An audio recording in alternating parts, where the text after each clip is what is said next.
Mario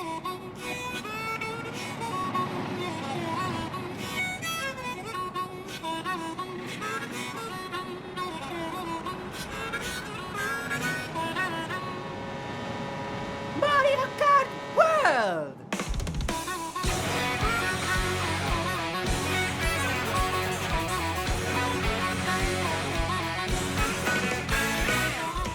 It has been 11 years since Mario Kart 8 was released on the Nintendo Wii U. Somehow, it feels like that time has gone by way faster than it should for how big of a series Mario Kart is. To put into perspective, if someone was born when Mario Kart 8 came out, they'd be around in 5th grade at this point when Mario Kart World has dropped. To think that this monumental Wii U to Switch juggernaut was released nearly half of my lifetime ago is a scary thought.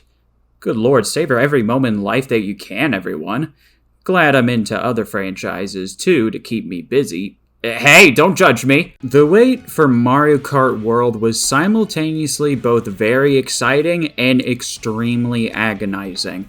Getting hype over a new mainline Mario Kart entry is really nice, but everything around the game just did not make this a pleasant test of patience. The new parkour movement tech, character animations, and open world looked like loads of fun, but Nintendo has officially broken the ice on $80 video games, and Mario Kart was the one to break it. That on top of a horrifically scary road to the Nintendo Switch 2 launch, with people questioning if they'll even be able to get the system due to not only crazy stock, but also order cancellations and life-altering economic changes. But aside from all that, I think Nintendo handled the launch of the system quite well. Most people were able to get the system, and I got the Walmart Coke and Pringles bundle. Thank you, Walmart. Groceries are stupidly expensive nowadays, so I appreciate this complimentary feast. Now, consider this a somewhat follow-up to my retrospective video on the Mario Kart games. You don't need to go watch that to enjoy this one, but what I've kept in mind from that video is that every Mario Kart is beloved for different reasons. Some may love the content richness of Mario Kart 8, but others may like the old-school technicalities in games like Mario Kart 64 or Mario Kart Super Circuit. Every game is someone's favorite for their own reasons, and Mario Kart World is no exception to this. This game is the most different that a Mario Kart game has felt in a very long time. Now that we're in the age of a new Mario Kart, I want to critique it after numerous hours of playing it and getting to know the game from numerous angles. What spice does Mario Kart with a large open map have to offer that the others don't? And most importantly, is Mario Kart World worth $80 US? I'm Ryder, and in this video, we're gonna answer that question. No, it is not. Don't click off the video just yet, this is still a well-made game, great even, but I'm honestly really disappointed that this is the game to shatter the glass and normalize $80 games. Though, admittingly, I may be a bit of a hypocrite because I did get the Switch 2 bundle, so I technically paid $50 for it, which I would argue is worth the money. But I'm still going to view this in the lens of an individual who has to pay $80 for this game after it's been out for a year. Diving into a race, while it does have some slightly different traction than other Mario Kart games, it mostly plays exactly how you'd play Mario Kart 8 Deluxe. The same style of drifting is here with the 3 tiers and all, except instead of the purple sparks, you now have the prize sparks, which are more so an aesthetic change more than anything. You'll likely notice right off the bat that things are far more bouncy than they were in the last game. This is mainly to match the new rounded style the game is going for, which looks very charming.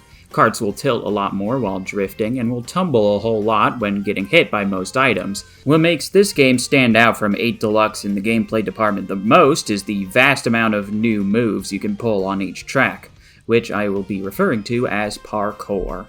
There are a lot of linear roads in World, so to keep the gameplay from boiling down to driving in a straight line, you can now hold the drift button without turning to perform a charge jump. which essentially lets you do an average jump and perform a trick. The longer you charge, the longer your boost will last for, similar to a drift. It's sort of like a drift without turning, but it does slow you down slightly while charging, so do keep that in mind. Where this ability rocks is that it can help you reach newly traversable areas with the kart, like you can grind on railings now and trick off of them. And if you trick or charge jump into a wall, you can perform a wall ride, kind of like you're doing some kind of wall run, and you can jump off of the wall at any point.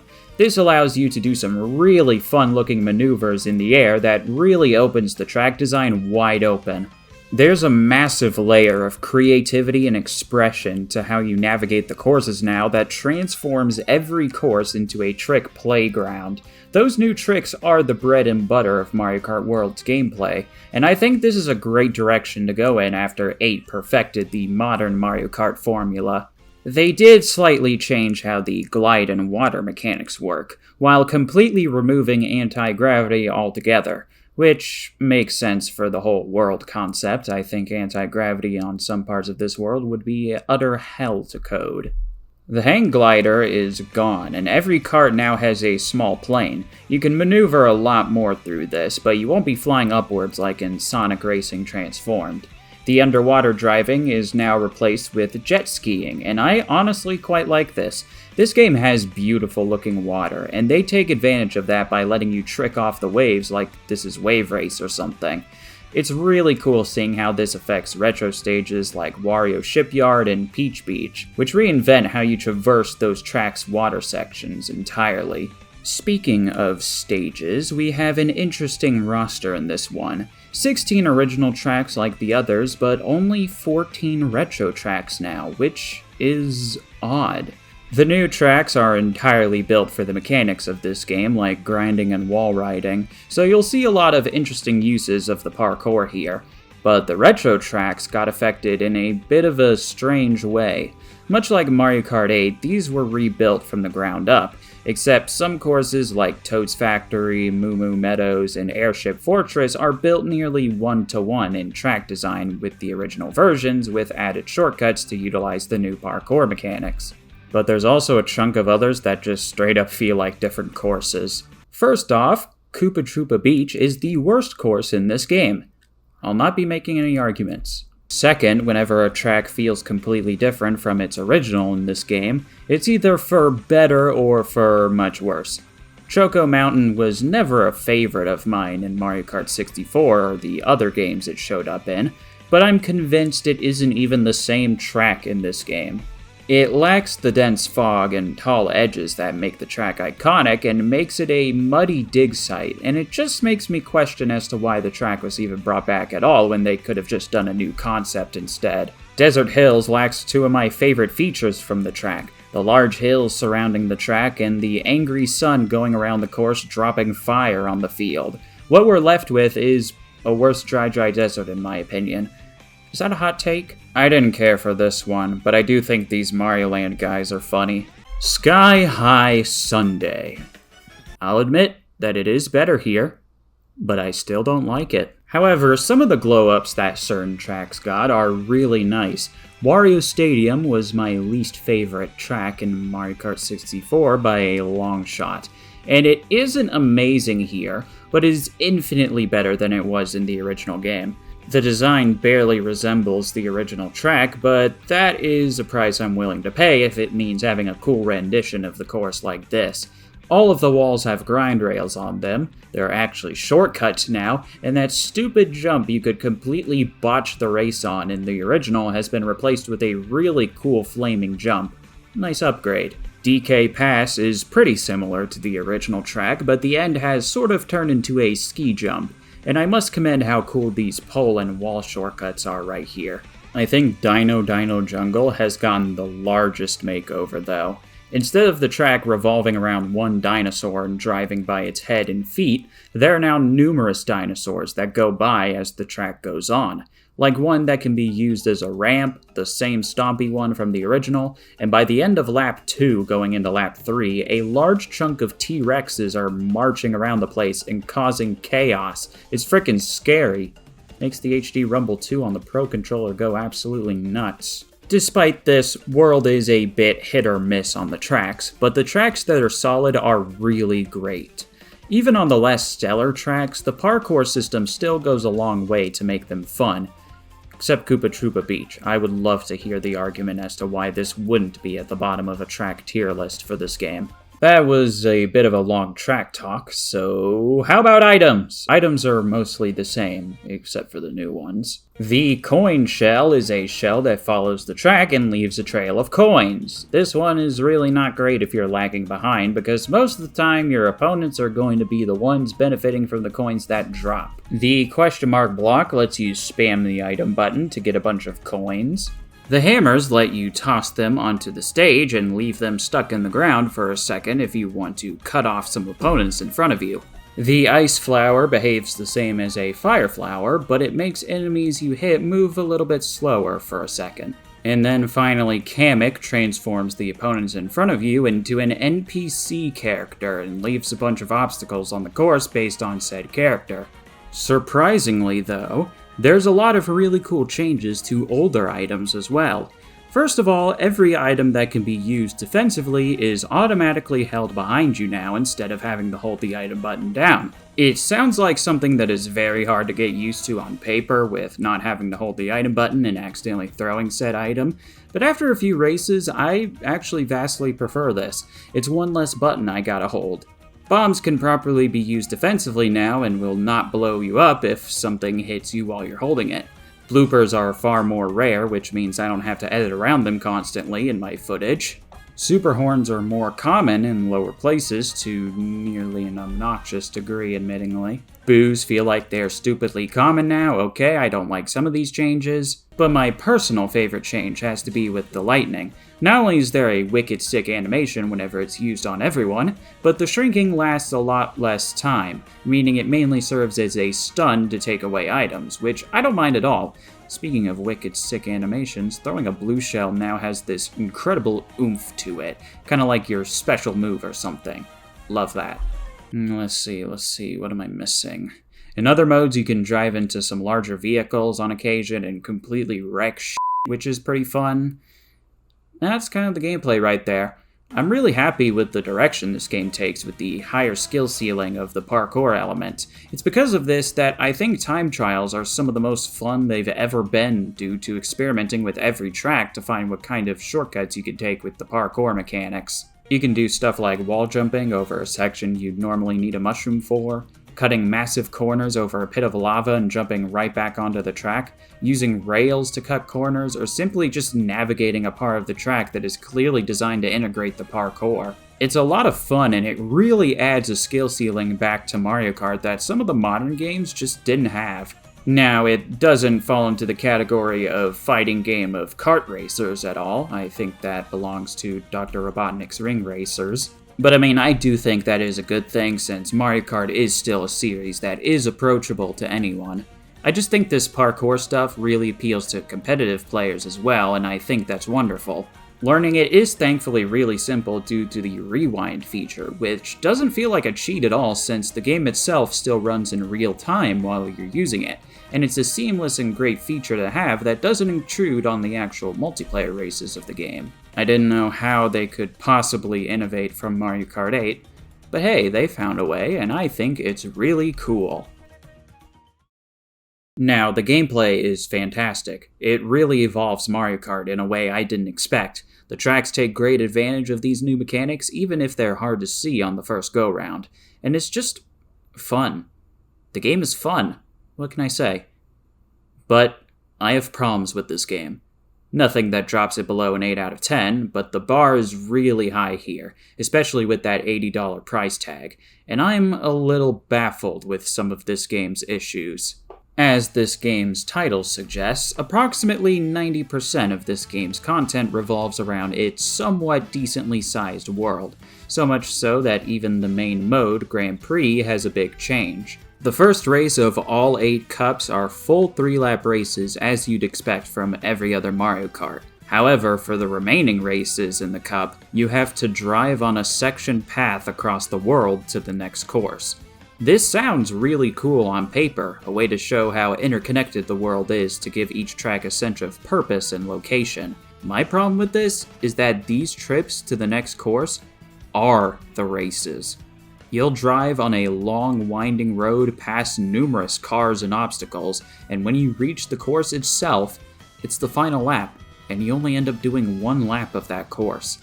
Now, don't get me wrong, since the act of driving is fun in this game, these trips to the next course are still enjoyable, but I vastly enjoy doing 3 laps on the courses more. One could argue that these are very similar to the section courses in Mario Kart 7 and 8, and you'd be right. But I have 2 reasons as to why I feel like this doesn't hit the same as those. For one, those tracks felt like the exception to the rule. They're such a big deal in the context of the rest of the courses that they span across a much higher range. There's something magical about driving a whole lap around Woohoo Island or taking a magical journey through space and planets, and having every track and world follow this philosophy doesn't make it as special. These are generic roads on an open world map. There's a few cool things you'll see along the way, but not enough to make it feel like a journey, more like a drive over to the grocery store. The other reason I don't like this structure as much is that these courses need 3 laps to fully get their messages across to the player. There's a reason as to why 3 laps are the standard for most racing games. The first lap is there to get you familiar with the track, maybe drive by some shortcuts you may catch a glimpse of. Lap 2 has you try out some of those other pathways that flew over your head during the first lap, seeing if you're able to shave off some time now that you are able to implement more pathways into your run. The final lap is where you take all your knowledge of the track, which pathways work the best, and implement those to beat all your opponents through your quick learning and newfound mastery of the track. Having most of these tracks lose that philosophy in the main Grand Prix mode takes away an entire element to the races. You don't get enough time to appreciate how well crafted these courses are with how they implemented shortcuts in ways you didn't catch your first lap around. I began to enjoy these courses a lot more when I started doing time trials. It forces the 3-lap structure to each track, and I was able to appreciate how each one was designed.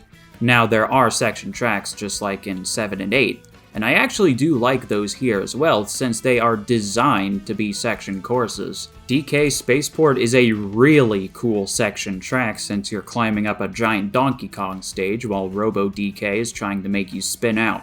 The other section track is absolutely phenomenal, but I don't want to talk about that one just yet. Point is, this 1-lap structure is sort of forced onto the players most of the time. Online matchmaking has you picking stages based on what's closest to you, but that also includes the process of driving to that course. And it's impressive that there are so many different variations of paths to each course, but I don't feel that strongly about it as a feature when free roam exists. Oh, we'll get to that, don't worry. Although there is a mode that I think takes great advantage of the world, and that mode is none other than Knockout Tour. Now, when I first played Knockout Tour on all the dedicated cups with the CPUs trying to get gold on all of them, I really didn't like it. World seems to go back to 64's roots of having absolutely batshit fucking piece of shit rubber banding AI that decides to creep up behind you at will no matter how good you're playing.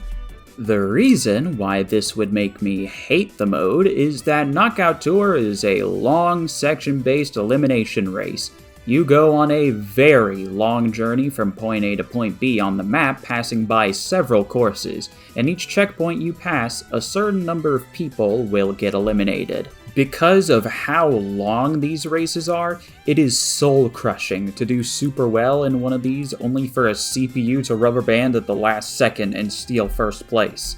Don't even get me started on getting 3 stars on these where you have to pass through every single checkpoint in first place or else you drop to 2 stars or lower. It's so brutal. However, that isn't a problem with the mode itself, because I actually think this is the best showcase of the open world. I took issue with driving to the next course in Grand Prix due to it removing the 3-lap structure, but when you're simply passing by a lot of these tracks and going down a ginormous path while the racer count becomes smaller and smaller, it is a blast in online multiplayer. It is really thrilling going to a big lobby and seeing how long you can last as the race gets more and more intense until you and 3 other people race each other on the end track during the final section. I do wish you could customize this mode a little and choose which tracks you pass by to create a totally unique course of your own, but what's here is a ton of fun, and maybe the mode I most enjoy playing online. I think it was inevitable that one day we would get an elimination-based Mario Kart mode after numerous requests for something like that to make its way to the series. And I don't think Knockout Tour disappoints. But playing against the rubber banding CPUs in this still sucks. But that is all an account of the 2 primary modes this game has to offer. One of the biggest appeals of having a large interconnected world is being able to freely explore it and drive anywhere you'd like. Yeah, you can go everywhere, which isn't really a new concept for a game at this point. Free roam in Mario Kart World is relaxing, in a way. It's nice to have the restrictions become loose and be able to drive anywhere at your leisure, like your Grand Theft Autos and your Forzas. But, while the act of driving is enjoyable, there is something in this that is sorely missing. Well, what is there to do in the free roam? Well, every single track has 5 hidden question mark panels scattered across the track, 10 in the case of Crown City for some reason. These are pretty cool to get since they encourage you to find new routes and shortcut opportunities in each course to utilize the parkour to a decent degree. Always love it when one of these is on a wall and I get to do some sick wall running. Let's see, what else? There are these hidden peach medallions scattered everywhere, and they're in pretty tough to reach places, requiring a lot more skill to nab than the question mark panels. I do like to take the time when I'm driving to try to figure out how to get one of these. Then, there's Dash Food, which appears in every mode throughout the world, but eating one of these as a non-NPC character will let you transform into a new costume based on the area you're in and unlock it for use. Glad to see we finally have costumes in the game. Though there are some characters that have far less than others, like Donkey Kong and Pauline only have 1 costume. And that's just cruel. DK's been a mainstay since day 1 of the series, and he's getting a new Switch 2 exclusive very soon. We couldn't have given him at least 3? That's a crime right there. Well, what about the NPC characters? They're more so a bonus, so they don't get costumes. Not only that, but the act of unlocking these NPC characters is the absolute worst. Oh my god, I finally get to talk about this. You can only unlock these characters by getting lucky with Kamek and transforming into them, which not only is Kamek a rare item in this game, but what character you turn into is completely based on the region you're in. So good luck grinding item boxes in versus mode over and over until you finally get the last character you have remaining. It's just, I don't like it. It's such an annoying process. Why isn't it like the previous games? What's even more sad, gosh, I'm actually being really negative right now, I'm sorry, is how atrocious this menu is for the character selects. Good lord. Seriously, what on earth is this? The character screen in 8 was so easy to understand, but this multi-page nonsense is incredibly unappealing. The sort button helps a little bit when it comes to the costumes, but it doesn't change the fact that each costume is its own character slot. We didn't learn anything from the frickin' clone characters in Mario Kart 8, did we? Okay, sorry about that side change, and goodness, where were we? Oh yeah, what else can we do in the free roam? What am I missing? Oh, of course! There are a very large amount of these P-switches littered throughout the world. These, quite famously now, activate these games' missions. Yeah, they brought back the missions that everyone loved in Mario Kart DS. Kind of. Where Mario Kart DS had a variety of unique concepts to do missions like passing gates, destroying crates, collecting coins, power sliding effectively, to even fully fledged boss fights. This game just has you doing the same 2 types of missions over and over. You're either going to be passing through some rings to reach a goal, or you're going to be collecting blue coins across a predetermined path. Now, to be fair, they can get very creative with some of these. I particularly like the one where dinosaurs invaded Crown City. There's a mission where you have to get to the goal like the others, but you can't touch any of the borders laid out in the water. There's some hidden SNES tracks in the world like Vanilla Lake that you can do a few laps around with some other racers. And then there's this special mission here that is a bonkers parkour challenge that took me like 8 minutes to get down. I do think these are good missions, but with how short they can be and how much the concepts of each of them can blend in with one another, there's a lot of missed potential. It's on the right track, but I don't think it hits the same personally, especially since there are no rankings for each mission, which were there in DS to incentivize mastering all of them. Plus, it'd sting a lot less if the rewards for completing these missions weren't stickers. There are 0 unique unlockables that you can get through free roam. The only thing you'll be getting for every single thing you do in this mode is a sticker. You can get stickers through other means, as it sort of acts like this game's achievement list, but you'll mostly be getting these from the collectibles and missions in free roam. These are essentially your profile pictures for online and a small decal that is to put on your cart. All I'm gonna say is that this ain't no custom emblem. What else is there to do in free roam? No, that's it. That is all of the free roam content. It's a bit lackluster in all honesty.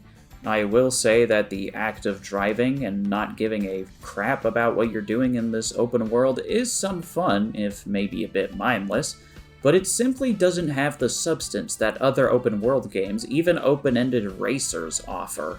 In fact, you know what the P-Switch missions remind me of personally? It reminds me of the little open zone puzzles you do in Sonic Frontiers. Brief little activities to do while you're messing around this giant playground. Take that for what you will. But you know, much like in Sonic Frontiers, for the sake of completion, I actually don't mind doing them all. Oh my god. Ladies and gentlemen, get in the lounge chair. I need to vent. Believe me, I hate being the evil counterpart to Santa Claus that surprises you with negativity and the stuff that's supposed to be fun that you like, and that I like too. But this honestly has to be one of the worst map screens I have ever seen in a game. Any good open world map not only shows you where you are from a top-down view, but there are also several markers and icons to show spots of importance. This can range from a village you've discovered, a shop, an important dungeon, or especially a collectible you've picked up. If these kinds of icons aren't available, then usually the game will allow you to place pins as a self-note as to an area of importance. The map screen in Mario Kart World only shows 2 things aside from a flat version of the world itself: characters and racetracks. That's it. These are fast travel points, and the tracks show how many question mark panels you found in them, but this is still below the bare minimum. Do you want to keep track of the Peach medallions you've collected and the P-Switch missions you've found and completed? Tough shit, you can't see which ones you've collected. But hey, maybe as long as I know how many of each there are in total, I can write down which ones I've done in a sheet of paper. Ha! That's innovative, and Mario Kart World doesn't look to innovate, so try a counter on the bottom left that doesn't show how many total there are in the world. No.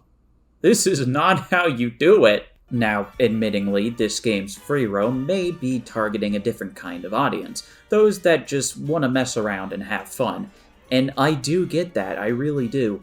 But when it comes to Mario Kart, I'm a little bit of a completionist. I've gotten everything you can get in most of these games. Others may see it as an annoying checklist, but I like engaging in a lot of completion content and knowing how much of it I have left to do. So I was looking forward to exploring every inch of this world, doing every P-Switch mission and grabbing every single collectible. It's just how I like to play these games. But Mario Kart World doesn't want me to do that. There are a lot of bite-sized challenges that were developed all around this world that I want to experience. I want to see what this game has to offer, no matter how long it takes. I'll even forgive the fact that all you get for doing these little things are stickers that I will not use, but the game doesn't want me to. It wants me to drive aimlessly till I find something, engage with it, go, okay, that was neat, and then move on like it didn't happen. and I'm just not into that. At the current state this game is in, I don't think I'll be able to experience every mission that was handcrafted to adapt to this world. You know what the world in this game is to me? Gift wrapping. A nice little blanket of pleasure to look at that houses the thing I look forward to. Maybe that's all it needed to be. But when this is the thing that the game's title is pushing the most, I expected more, especially for this game's retail price. I think I would have been more okay with the fact that there are only 30 tracks in this game as opposed to the standard 32 or the high of 48 if so much of this game's resources weren't spent on this gift wrapping. But, despite all I said, the world is amazing at one thing: being an incredible lobby for online before each race. Traversing this map is so much more fun when you're just goofing around, discovering tricks with each other, and taking pictures in the really detailed photo mode. This is where free roam really shines. It is an absolute blast just going at it with a friend or 23 of them, finding all the medallions and panels together, figuring out how to get to all the locations on each track. I know Mario Kart isn't the first open world racing game to have a multiplayer free roam, but it's certainly very fun here, and I really love discovering a bunch of shortcuts with friends. But P-switches are completely disabled when you go into multiplayer. You were this close. You were this close, Nintendo. You were right at the finish line. Come on! They could have found a way to make the P-switch missions work in multiplayer. I don't have all the technical know-how on how to make something like that function, but with how big and experienced of a company that Nintendo is, I know they could have done it. And asking for $80 with these kinds of limitations is a bit embarrassing. It's kind of weird when you think about it. The marketing went nearly all in on this big world that you can drive everywhere in. But to me personally, it's one of the weakest aspects of the game, at least by yourself. But let's get into the rest of the content now, because the world has found a way to infect all of them, for better or for worse. Versus race is downright weird in this game. Because of the world approach, you can pick what track you want to race from to the course you picked, or you can just race 3 laps around that track. It's impressive how many variations of tracks you can race on depending on where you're racing from. Now online, this is forced upon you. Most of your options for racing online will make you do the lead up to the course instead of 3 laps. And this makes matchmaking much less enjoyable for me. Most of the time, the only way you can do 3 laps in matchmaking is when you pick random. The only other time is when the available course is simply too far to race over to. With friends, you can thankfully hit start to pick any stage or path you want. Hi there, post-audio recording Ryder here. All of what I said here used to be completely valid until 1.1.2 dropped. Now I gotta make a whole new segment of the video to reach that 50-minute mark, so here we go! This update had some various bug fixes as per usual, but they forgot to highlight one thing that completely killed the love people had for this game.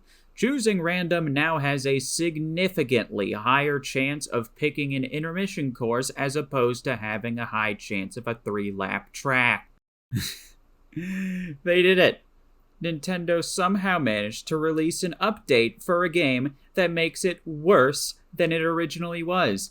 Let me tell you that this killed my entire motivation to play against online randoms. World has some really good 3-lap courses. I mean really good, but they want you to play these courses in a way that has you interacting with them significantly less. Because this patch has completely tarnished the online community for this game, I now have to state yet another reason as to why the intermissions are significantly lesser. Have you ever heard of bagging? It sounds inappropriate, I'm sorry if kids are watching, but it's a technique in Mario Kart where you purposely stay behind in a race to fetch a more powerful item to use to gain a far larger lead in a race. It requires a lot more strategy to pull off successfully in previous games, and that's because because a good number of the tracks are not to the benefit of this tactic. The intermission courses in World often contain long turns with an absolutely gargantuan open field that you can drive on without Lakitu getting you. If you bag enough to get 2 triple shrooms or especially a golden mushroom, you will massacre these intermissions. So much to a point where no one will ever be able to catch up due to what powerful items you got when bagging. This is apparent in nearly every intermission. I get that the motto of this game is that you can drive everywhere, but that shouldn't mean I get to ignore the racetrack. Having random guarantee pick 3-lap courses was the last remaining semblance of choice for the kind of race that randoms wanted to participate in. And they just nuked it. You know what? I'm gonna be real. Nintendo should be ashamed of themselves. We paid a huge amount of money to be able to play this game. We should be able to play in the way that we want to. They really need to patch in a separate lobby solely dedicated to 3-lap races, or revert back to how random was before. Stop forcing us to play games the way you want us to, Nintendo. It is really uncool. Anyways, back to pre-1.1.2 patch Rider. One more unfortunate thing about Versus is that you can't customize items like in 8 Deluxe after the booster course pass, and that's a little tragic. You can't even turn items off altogether for pure driving challenges. $80, gang. Then we have Battle Mode. Now, 8 Deluxe made a significant effort to rectify the horrendous sin of Mario Kart 8 on Wii U's Battle Mode, adding so many modes that you could honestly justify a whole DLC pack dedicated to just what they added. So, with an entire world that is free to explore, the possibilities for World's Battle Mode were endless. Unfortunately, and I hate to say this, World's Battle Mode feels like an afterthought. Now, don't get me wrong, it is still a vast improvement over 8 on Wii U's Battle Mode. But you see what kind of bar I'm having to set, right? Now, I'd be lying if I said I didn't have fun with this. I think I'd ultimately rather play this over Mario Kart Wii's Battle Mode if I had to rank the battle modes in some kind of tier list. But there was so much potential for truly amazing battle modes with this one in a game like this. In reality, it feels like they included it just because they had to.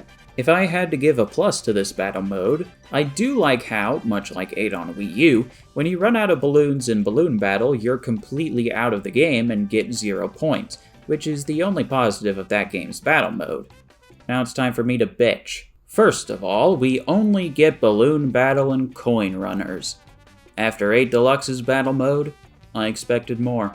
Shine Thief and Renegade Roundup would have been killer in this game, especially since the battle maps here are based on segments of the open world. My heart stopped when I saw the names of tracks being used for the battle stages, and while for some of these maps they do in fact use the tracks, all of them are open battlefields, and they're just surrounded by chunks of road, which I'm still not huge on. There are only 2 battle maps that are not based on existing tracks, Big Donut and Chain Chomp Desert. The former is the only returning battle map from a previous game, and the latter is just a giant quicksand pit. The other maps take place somewhere on one of the roads in that track's region. Dino Dino Jungle takes place on a split path surrounded by grass while dinosaurs intrude during the match. Mario Bros. Circuit is around the gas station that the track is circling. Peach Stadium takes place in the subway. DK Pass is on a giant downward ski slope. Moo Moo Meadows lets you go into the barn. And Salty Salty Speedway uses its large body of water as an open area for battle. I think the issue I take is that while these are nowhere near as restrictive as 8 on Wii U's maps, most of these maps are beneficial to stay on the road for, which minimizes the optimal space you have to effectively battle in. You do go slightly faster on off-roads in this mode compared to the racing modes, but the change in traction is still noticeable. My favorite battle maps are Big Donut, Peach Stadium, and Chain Chomp Desert. Not particularly because I love them as battle maps, but they feel the most suitably designed for battle. while the others feel like they were just the best spots that you could do battle in that the developers thought of. I'm gonna be totally real here, I know people get tired of seeing this genre of mode, but I think this would have been the perfect opportunity to introduce a massive balloon battle royale into the series. Have a bunch of players roam around this massive world, spawning in different locations, trying to find the best items possible, and have a storm close in slowly as the match goes on. They had the biggest opportunity to do something revolutionary with the battle mode. And they didn't. It's just here because it's always in these games. And that's a shame. All of these modes are still good fun in their own ways, but it feels like them forcibly having to take the world into account hinders them in some kind of way, even if minor. However, there is one more part of this game that I have yet to mention that has its impact absolutely enhanced by this open world. When you finish all the cups in the Grand Prix, you get a cutscene of all the trophies combining into the sacred Special Cup trophy. It flies across the sky as this incredibly awesome and heavenly guitar piece swells in the background as it leaves a rainbow trail and flies into space. It is a truly chilling moment, and whatever is in this Special Cup, it's about to be grand. The first 3 races play out as they normally do.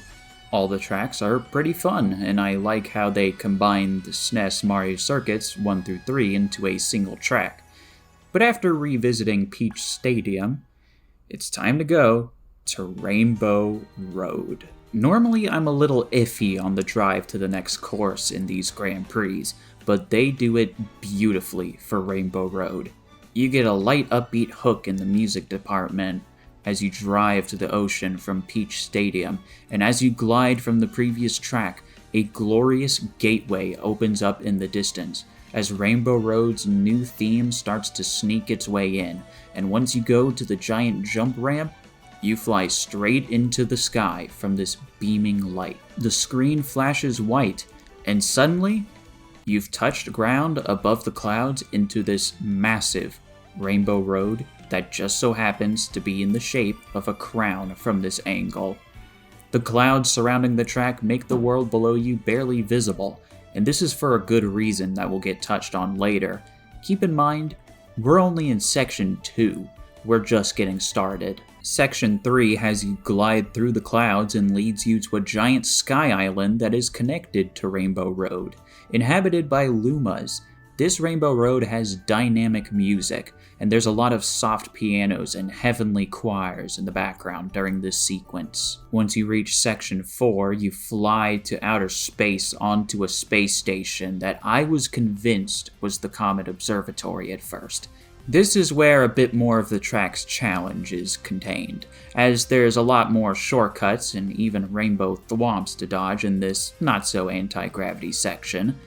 But as you hit the bridge to the jump ramp at the edge of the space station, the music slowly comes to a stop.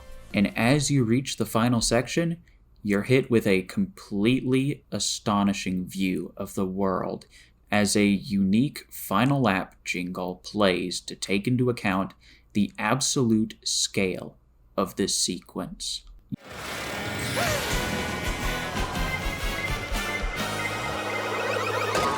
You are driving all the way back down to the world to conclude this whole adventure, as the ending to this masterful, dynamic song swells while a train with numerous characters from previous track set pieces in the game fly by and wave.